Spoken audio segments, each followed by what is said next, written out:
आज के वीडियो में हम यहाँ पे डिस्कस करने वाले वारी रिन्यूएबल टेक्नोलॉजीज के स्टॉक को। तो इस कंपनी की अगर बात करता हूं तो ये भारत में solar panel and renewable energy project में काम करने वाली एक लीडिंग कंपनी है। और इसका जो यहाँ पे सोलर का जो सेगमेंट है इसका फ्यूचर भी बहुत अच्छा रहने वाला है। और इंडिया में सोलर टेक्नोलॉजी पे गवर्नमेंट का भी बहुत ज्यादा सपोर्ट है। तो इसका मतलब इसका जो फ्यूचर का जो बिजनेस है वो शानदार रहने वाला, इसमें यहाँ पे कोई प्रॉब्लम नहीं है। और ये जो आपके पास में इसके अगर बिजनेस मॉडल को अगर आपको और देखना तो इसकी वेबसाइट पे आ जाना। अब इसकी वेबसाइट पे आने पे आपको यहाँ पे क्या दिखाई देगा कि ये जितने भी सोलर प्रोजेक्ट है, बड़े सोलर प्लांट्स, ये यहाँ पे लगाते हैं। इसमें कौन कौन से हैं? ये ground mounted solar capex model, RESCO है ना, ये सब है। रूफटॉप सोलर, ये ना फ्लोटिंग ऑपरेशंस एंड मेंटेनेंस, तो ये इनके सर्विसेज एंड सॉल्यूशन है। तो ये मतलब इन पे आप जा जाके देख सकते हो कि कैसे यहाँ पे ये बड़े बड़े प्लांट यहाँ पे ये लगा रहे हैं। तो इस टाइप से यहाँ पे ये लगाते हैं। रूफटॉप की बात करता हूं तो ये छत पे यहाँ पे इंस्टॉल इनको यहाँ पे किया जाता है रूफटॉप पे। देन अगर मैं फ्लोटिंग की बात करता हूं तो ये पानी वाले एरिया में फ्लोट करता हुआ आपको दिख जाएगा। तो ये जो इनके जितने भी टाइप के ये सोलर पैनल्स है, इनके ऑपरेशंस एंड मेंटेन मतलब एंड टू एंड सॉल्यूशन देने वाली ये कंपनी है। तो इनको मेंटेन करने के लिए जो भी ऑपरेशंस है सारे यहाँ पे यही कंपनी यहाँ पे देखती है। ठीक है, तो अन्य कंपनियों के लिए और सरकारी प्रोजेक्ट के लिए भी ये सोलर प्लांट बनाने का काम करती है। और जो ऑपरेशंस एंड मेंटेनेंस का क्या मीनिंग है, जो पहले से सोलर प्रोजेक्ट यहाँ पे लगे हुए उनका रख रखाव ये भी करते हैं। तो इसका मतलब क्या, कंपनी प्रोडक्ट यहाँ पे नहीं बेचती है बल्कि एंड टू एंड सॉल्यूशन भी ये देती है। और बिजनेस इसका ग्रो करेगा ही करेगा, इसमें यहाँ पे कोई दिक्कत नहीं है। अगर इसके ग्रोथ पॉइंट्स की अगर हम यहाँ पे बात करते हैं तो गवर्नमेंट ने 2030 तक 500 गीगावाट की यहाँ पे टारगेट रखा है रिन्यूएबल एनर्जी का। सोलर एनर्जी की डिमांड लगातार यहाँ पे बढ़ रही है। और वारी जो यहाँ पे इसका जो पेरेंट एक कंपनी है, ये इसका चार्ट था, और वो ऑलरेडी यहाँ पे पहले से भारत का एक लीडिंग सोलर पैनल यहाँ पे बनाती है। ठीक है, अब इसके बाद में यहाँ पे चलते हैं और यहां से कुछ और बातें आपको अगर देखनी है तो यहां पे देखो डॉक्यूमेंट्स में आ जाना, नीचे आओगे या फिर डायरेक्ट यहां से आप डॉक्यूमेंट में आना। ये जो पीपीटी है इस पे क्लिक यहां पे करोगे और यहां पे फाइनेंशियल ईयर, तो जो पीपीटी पे क्लिक आप यहां पे करोगे तो मैंने ऑलरेडी ये ओपन की हुई है। तो इसमें आपको अच्छे से रीड कर लोगे तो पूरा यहां पे डिटेल यहां पे इनको इनकी दिख जाएगी। अब इसके बाद देखो कंपनी के बारे में और डिटेल अगर देखनी है तो वर्टिकल इंटीग्रेटेड ऑपरेशंस में ये 35 प्लस ईयर इसको हो गया एक्सपीरियंस है। 15 gigawatt module capacity and 5.4 giga cell capacity इनकी। ठीक है, तो अब इसके बाद में देखो इनका इंडिया की मॉड्यूल मैन्युफैक्चरिंग में नंबर 1 है ये कंपनी। 26 कंट्रीज में अपने प्रोडक्ट को एक्सपोर्ट भी करती है। और इसकी जो क्रेडिट रेटिंग है वो A+ की है और स्टेबल है। ऑर्डर बुक यहां पे देखो 25 गीगावाट और 47,000 करोड़ का इनका ऑर्डर बुक है। इतने ज्यादा ऑर्डर इनके पास ऑलरेडी हैं, जितनी इसकी कैपेसिटी है उससे ज्यादा, डबल से थोड़ा कम है ना। ओल्ड देखो 15 गीगावाट की मॉडल कैपेसिटी है, 25 गीगावाट का इनके पास में ऑर्डर बुक है और वो कितना 47,000 करोड़ का। तो बहुत ज्यादा इनके पास ऑर्डर ऑलरेडी रखे हुए हैं। तो ये ग्रो करेगा ही करेगा, इसमें कोई दिक्कत नहीं है। 400 प्लस इनके पूरे इंडिया में फ्रेंचाइजीज है। 10,000 प्लस इनके ग्लोबली एम्प्लॉइज है। बैटरी एनर्जी स्टोरेज ये ना सिस्टम ये भी ये बनाते हैं, BESS सिस्टम है ना। इस सिस्टम का यूज क्या होता है, सोलर से जो एनर्जी आती है उसको स्टोर करने के बाद है ना, यहाँ पे ये यहाँ से एक्स्ट्रा जो भी सोलर यहाँ पे जो एनर्जी बनेगी उसको स्टोर करने के काम आता है। उसके बाद में इनके ये सारे प्रोडक्ट सोलर मॉड्यूल ये सारे हमने जो डिस्कस किए थे वही यहाँ पे है। उसके बाद में इनके क्लाइंट आप देख सकते हो, Aditya Birla group, L&T, Reliance, NTPC, Adani, Jindal, तो ये सब बड़े बड़े इनके क्लाइंट है।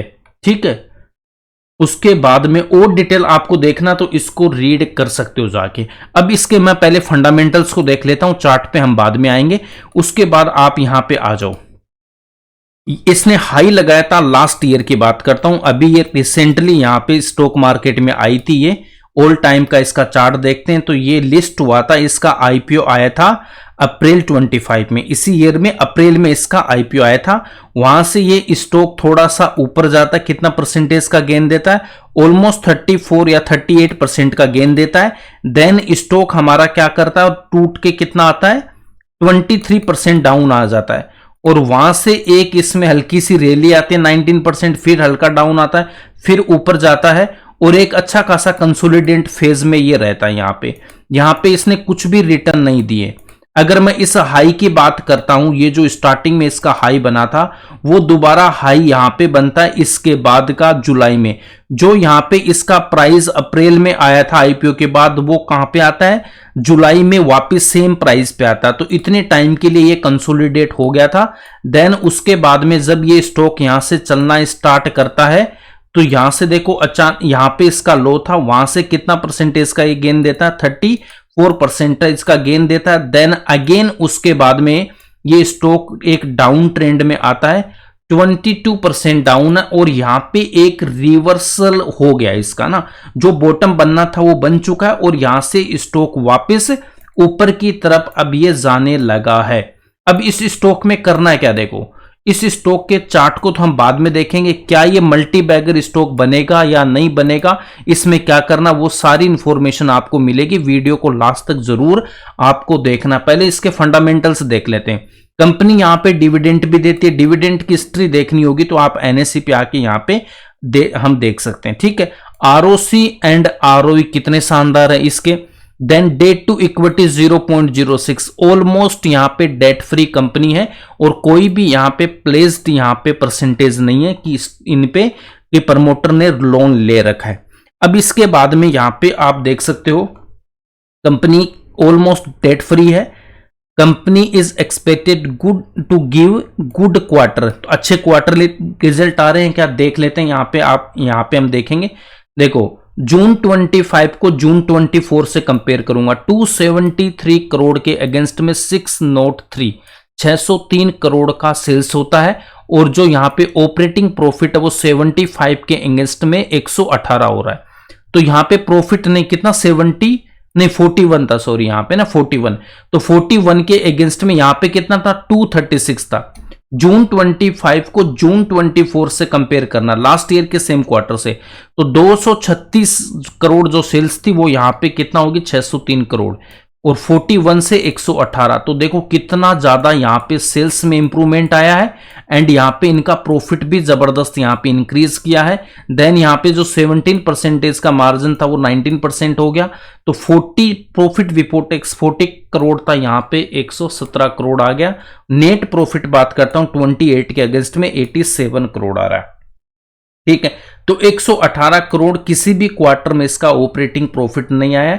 603 सेल्स यहां पे किसी भी क्वार्टर में इतनी बड़ी सेल्स हुई नहीं है, तो हाईएस्ट एवर सेल है, हाईएस्ट एवर प्रॉफिट है। बाकी प्रॉफिट एंड लॉस में देखता हूं तो 1 करोड़ जो 2008 में इसकी सेल्स थी वो इंक्रीज होते होते यहां पे देखो 821 तक ज्यादा यहां पे डिफरेंस हुआ नहीं, 8 टाइम्स तो फिर भी हो गया ये। देन वहां से देखो 150 करोड़, 342 करोड़, 867 करोड़ एंड ऑलमोस्ट 1600 करोड़। कितनी जबरदस्त यहां से ग्रोथ यहां पे सेल्स में हुई है। और अभी जो लास्ट 4 क्वार्टर का वो कितना 1664 करोड़, मतलब हाईएस्ट एवर यहां पे सेल्स है इसकी। इन 4 क्वार्टर्स की मैं यहां पे बात कर रहा हूं, बाकी ये जो यहां पे लिखा हुआ सारे ये पॉइंट यहां पे आ जाएंगे आपके ना। देन यहां पे देखो हाईएस्ट एवर मेरी सेल्स है, प्रॉफिट 387 ये भी हाईएस्ट एवर है।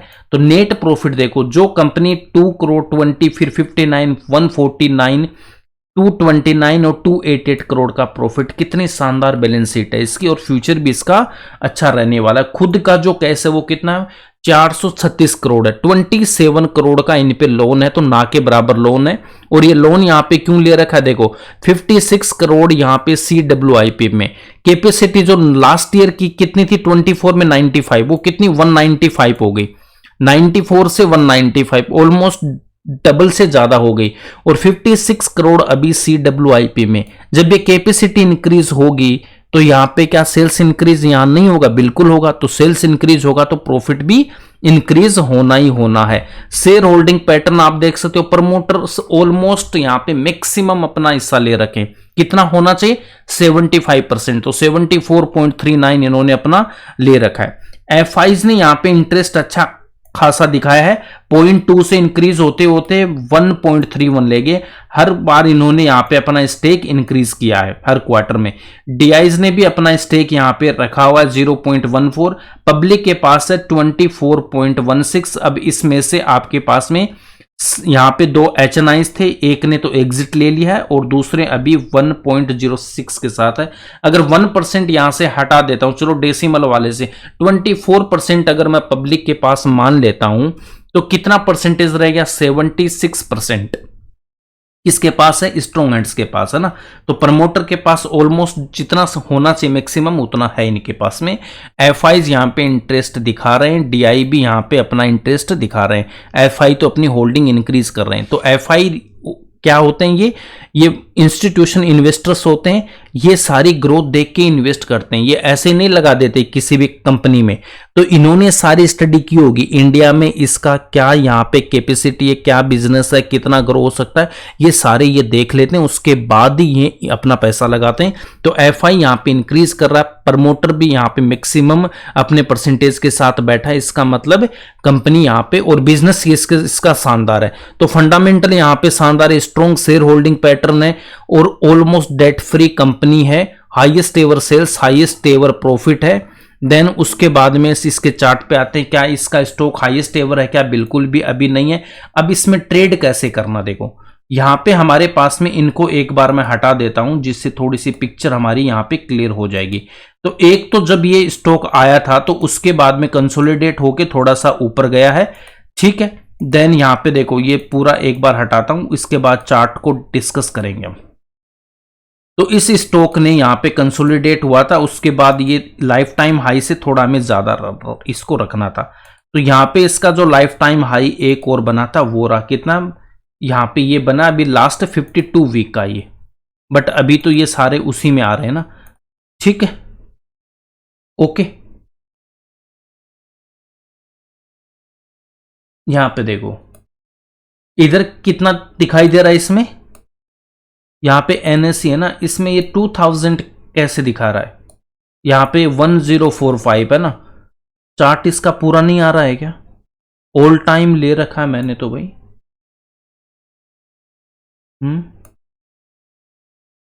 ऐसे कैसे कर रखा है भाई? 732 लो आया है क्या? यहां पे 900 के आसपास आया है। चलो ठीक है, जो भी यहां पे इसका हम चार्ट देख लेते हैं, कोई दिक्कत नहीं है। अब देखो जितना इसके पास में अभी इनकी जो सेल्स हो रही है, अच्छी खासी ऑर्डर बुक हमने देखा है, इसमें कैसे ट्रेड कर रहा है। क्या ये मल्टी बैगर बनेगा क्या? मल्टी बैगर का मतलब हम इसको नेक्स्ट 5 to 7 ईयर्स के लिए रखने वाले हैं, तो बिल्कुल इस स्टॉक को रख सकते हो आप। तो एक अकाउंट आपको लेना लॉन्ग टर्म वाला, फर्स्ट अकाउंट। सेकेंड अकाउंट में क्या करोगे? आप ट्रेड करोगे, ठीक है। तो लॉन्ग टर्म वाला आपको एक अकाउंट है ना। देखो किसी भी स्टॉक में 3% से ज्यादा आपको पैसा नहीं लगाना है। तो एक तो लॉन्ग टर्म वाला पोजीशन यहां बिल्कुल बना सकता है, कोई दिक्कत नहीं। पहले अगर नहीं बनाई हुई है तो एक स्ट्रॉन्ग यहां पे इसका बेस बना हुआ है और यहां पे सपोर्ट बना हुआ है। इस सपोर्ट पे ये अच्छा खासा यहां पे सपोर्ट है, तो यहां से ये टूटना थोड़ा सा मुश्किल है अभी इसका ना, ठीक है। तो एक तो हमें लॉन्ग टर्म वाले में इसको रखना, नेक्स्ट मिनिमम 5 ईयर्स के लिए रखना है। कहां तक स्टॉक प्राइस आएगा हमें यहां नहीं पता, ऑलमोस्ट डबल तो ये होना ही यहां से, उसमें कोई दिक्कत नहीं है ना, ठीक है। तो 5 ईयर्स के लिए हम यहां पे रखेंगे उसमें अपना पैसा आराम से 4 से 5 टाइम्स यहां बनेगा। दूसरे अकाउंट में हमें स्विंग ट्रेड करना है, उसमें अभी जो 2 टारगेट आ रहे हैं हमारे पास, एक तो हम इस टारगेट के लिए जाएंगे 12% है। देन अगर दूसरा अगर आप यहां पे टारगेट देखते हो 21% है। ये 2 टारगेट अभी यहां पे इस स्टॉक के चार्ट के हिसाब से नजर आ रहे हैं, बाकी हम और भी रखेंगे। तो इस प्राइस पे क्या करना, इस कंपनी में जैसे ही थोड़ा सा ऊपर जाता है वहां पे प्रॉफिट बुक करना है, और जैसे नीचे आएगा हमें अपनी पोजीशन बना लेनी है। तो यहां पे आप देख सकते हो, अगर किसी ने यहां पे भी प्रॉफिट बुक किया होगा, ऊपर गया कोई दिक्कत नहीं, फिर ये नीचे आया, फिर से यहां से ऊपर गया प्रॉफिट बुक करा, नीचे आया, अगेन यहां पोजीशन बनाई, यहां पे हमने कहीं पे प्रॉफिट बुक किया होगा, अगेन नीचे आया, पोजीशन बनाया और इस बार ये कंसोलिडेट हो गया और इसमें कहीं ना कहीं हमने प्रॉफिट बुक किया होगा। ठीक है, 12% 30% जो भी आपने लिया होगा। तो ऐसे करके हमें इसमें ट्रेड करना है। ठीक है, तो ये दो टारगेट है। 12% पे हम यहां पे एग्जिट एक बार लेंगे और एक बार 20% पे एग्जिट हम लेंगे, फिर अगर नीचे आ रहा तो और पोजीशन दोबारा इसमें हम बना लेंगे।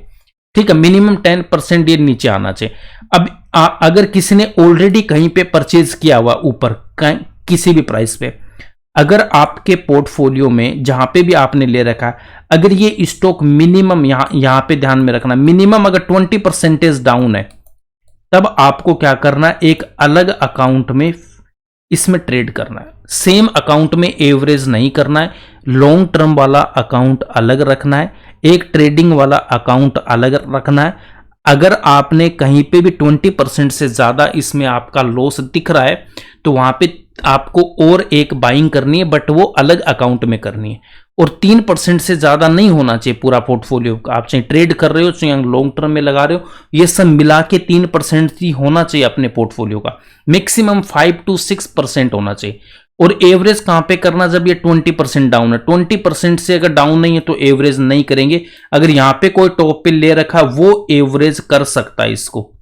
ठीक है, बाकी किसी को एवरेज करने की इसमें वैसे रिक्वायरमेंट है नहीं। तो ये इस पे मेरा व्यू था। बाकी जैसे जैसे इसका चार्ट पैटर्न बनेगा, जो जो टारगेट आएंगे वैसे वैसे हम यहाँ पे डिस्कस करते जाएंगे। तो अभी ये मेरा इस पे व्यू था। बाकी आपको पूरी स्टडी आपको करनी यहाँ पे, और स्टडी करने के बाद ही आपको अपना यहाँ पे डिसीजन लेना है कि इसमें आपको इन्वेस्टमेंट करना है या फिर नहीं करना है। ये इस पे मेरा व्यू था। आई होप अगर आपको वीडियो अच्छा लगा तो लाइक करना, शेयर करना, और इस चैनल पे नए हो तो आपको सब्सक्राइब जरूर करना है। मिलते हैं नेक्स्ट वीडियो में एक नए स्टॉक के साथ। Thanks for watching this video.